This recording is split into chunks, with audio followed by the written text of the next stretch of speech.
மீடியானால தான் இவ்ளோ ப்ராப்ளம் போயிட்டுருக்கு. இந்த ப்ராப்ளத்துக்கான சொல்யூஷனும் மீடியா மட்டும் தான் நான் சொல்லுவேன். ஒண்ணா ஃபீடர்ஸ்க்கு வந்து ஏதோ ஒண்ணு சொல்லி ஏதோ ஒண்ணு இதுக்கு என்ன சொல்றது? ரொம்ப ம் கடுமையான சட்டம் கொண்டு வந்தா மட்டும் தான் ஃபீடர்ஸ் வந்து கொஞ்சம் ஃப்ரீயா அவங்களோட வேலைய அவங்க பார்க்க முடியும். யாரும் வந்து சும்மா ஃபீட் பண்ணிட்டு இங்க வீட்ல வந்து யாரும் உட்கார்ந்துட்டு இல்ல மேம். எல்லாருமே பார்த்தீங்கன்னா, ஃபீட் பண்ணிட்டு அவங்களுக்கு நெறைய ஒர்க்க பார்த்துட்டு இதையும் ஒரு இதா எடுத்து பண்ணிட்டு இருக்காங்க.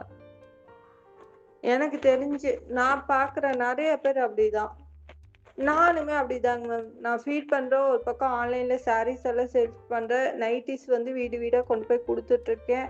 அதே மாரி பார்த்தீங்கன்னா, ஒரு பக்கம் என் வீட்டு வேலைகளையும் பார்த்துட்டு இருக்கேன். பசங்கள பிக்கப்பு, ட்ராப்பு எல்லாமே நான் தான் பண்ணிட்டு இருக்கேன். வீட்டோட பொறுப்புகள் எல்லாமே என்கிட்ட தான் இருக்கு. ஸோ இவ்வளவும் தான் நான் பார்த்துட்டு இருக்கேன். நான் பார்க்குற ஃபீடர்ஸும் அப்படிதான் இருக்காங்க.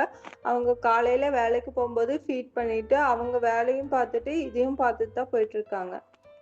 யாருமே வந்து என்ன சொல்றது? ஃபீடிங் மட்டும் பார்த்துட்டு ஹாயாவலாம் யாரும் இல்லைங்க மேம். எல்லாருமே எல்லாத்தையும் ஃபேஸ் பண்ணிட்டு தான் இருக்காங்க. மேக்ஸிமம் எனக்கு தெரிஞ்சு எல்லாத்து வீட்லயும் நாய் இருக்குங்க மேம்.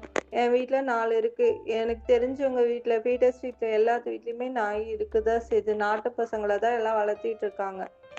எனக்கு தெரிஞ்சு நியூஸ் சேனல் மட்டும் தான் இந்த மாரி ப்ராப்ளத்த கிரியேட் பண்ணிட்டு இருக்காங்க.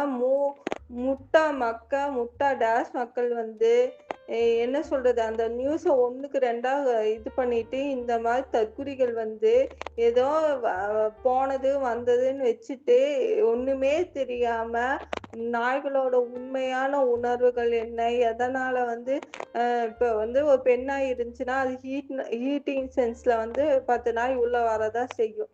இப்ப நான் இன்னைக்கு ஒருத்தி நான் கொண்டு வந்து ட்ராப் பண்ணியிருக்கேன். உக்கடத்துல தான் ஏபிசி பண்ணி கொண்டு வந்து இங்க விட்டுருக்கேன்.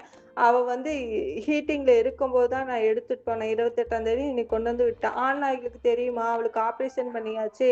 இனி வந்து அவளுக்கு வேலைக்கு ஆக மாட்டான்னு சொல்லிட்டு. இன்னும் 2 நாள் வந்து அது பின்னாடி அது ஸ்மெல்லுக்கு சுத்ததான் செய்யும். இந்த உணர்வுகள் வந்து மனுஷங்களுக்கு இருக்கிறது தானே நாய்க்கு இருக்கு. நாய்க்கு ஏதாச்சும் வித்தியாசமா இருக்கா? ஒண்ணும் இல்ல.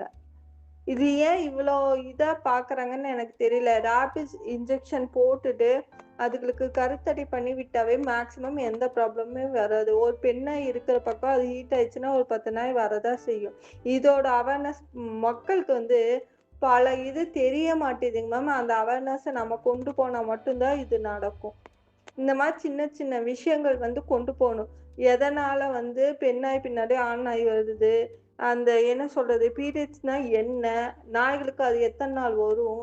அது வருஷத்துல எத்தன டைம் குட்டி போடும்? கருத்தடை பண்ணா அதுக்கப்புறம் அதோட ஃபிசிக்கல் ஸ்ட்ரென்த் எப்படி இருக்கும்? அது எந்த மாரி பிஹேவ் பண்ணும்? எல்லாத்தையுமே நம்மளுக்கு தெரிஞ்ச விஷயங்கள வந்து மக்களுக்கு வந்து கொண்டு போய் சேர்த்தா மட்டும் தாங்க மேம் இதுக்கான சொல்யூஷன் கிடைக்கும். நெறைய பேத்துக்கு அது தெரியறது இல்லைங்க மேம். தெரியாதனால தான் இந்த மாரி இப்போ ஒரு முட்டா பையன் வந்து பேசினான் பார்த்தீங்களா? மூதேவி. நான் பேசுறேன்னு நெனச்சுக்காதீங்க. இன்னும் கெட்ட வார்த்தை கூட வரும். ஏன்னா, அவ்ளோ கடுப்புல இருக்கேன் நானு. அந்த மாரி தற்குறிக வந்து பேசதாங்க மேம் செய்யும்.